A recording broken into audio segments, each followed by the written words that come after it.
Et salut à toi et bienvenue dans cette nouvelle vidéo.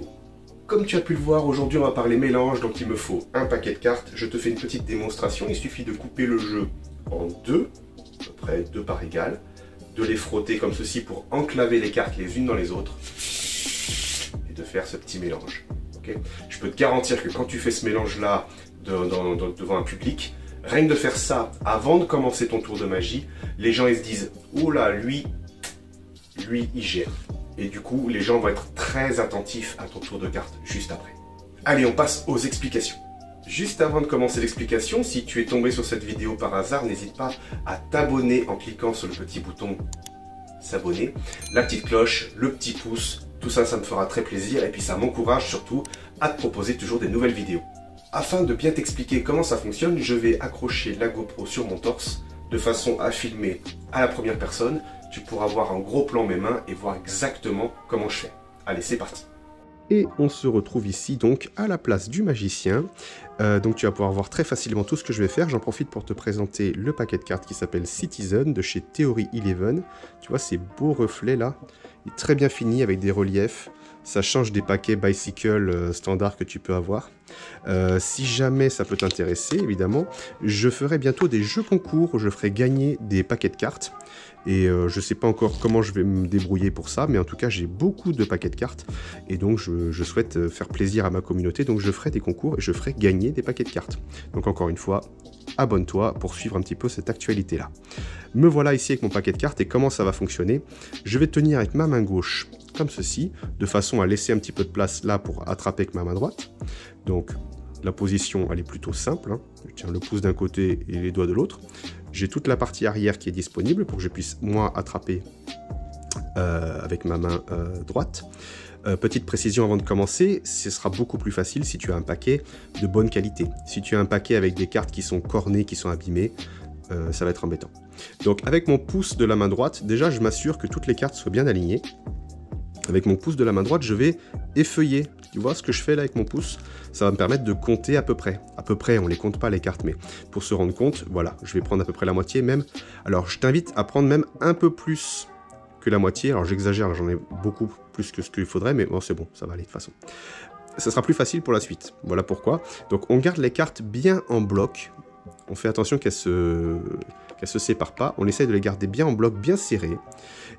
Ici, avec mon index que tu vois là qui bouge, je vais, alors je tapote pour m'assurer que tout est bien aligné, je vais venir plaquer pour bien aligner les deux paquets l'un en face de l'autre. Et alors, je ne vais pas appuyer dans ce sens-là, je vais faire glisser d'avant en arrière comme ça, délicatement. Il n'y a vraiment pas besoin de forcer. Dans l'idéal, j'aimerais que la première carte qui soit en dessous, ce soit mon 5 de cœur là. Donc je vais faire en sorte que le 5 de cœur passe en premier. Tu vois, et je me mets très près pour que tu puisses voir. Regarde, je fais glisser, et les cartes, en fait, on appelle ça le mélange parfait, parce que on est, si tu le fais vraiment bien, tu as une carte sur deux. Alors, c'est pas facile à faire lentement. Il y en a une qui bloque, voilà. Ok, j'essaie de montrer pour qu'on puisse bien voir, je sais pas si ça rend bien la caméra, mais on a vraiment une carte sur deux. D'accord?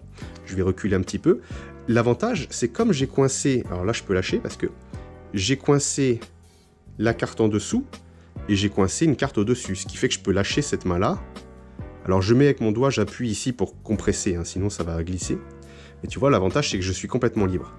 Je vais mettre mes mains en dessous, comme ceci, et mon pouce va tenir là.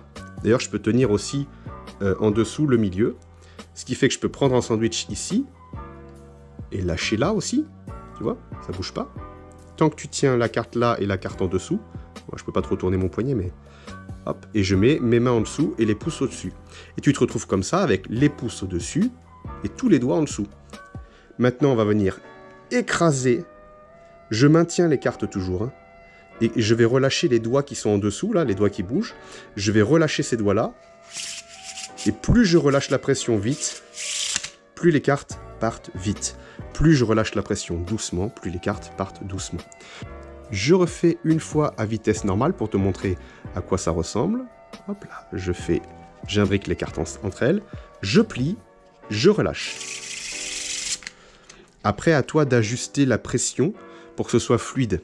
Si tu vas doucement et après vite et après doucement, ça fait pas très joli. Je vais essayer de le faire volontairement, mais je suis même pas sûr d'y arriver. Mais je vais faire exprès de te montrer un peu ce que je faisais moi étant débutant. Hein. Hop, je suis comme ça, et tu fais ça. Ok, c'est pas très joli. Il faut réussir à relâcher d'une manière assez fluide, avec des mouvements assez lents.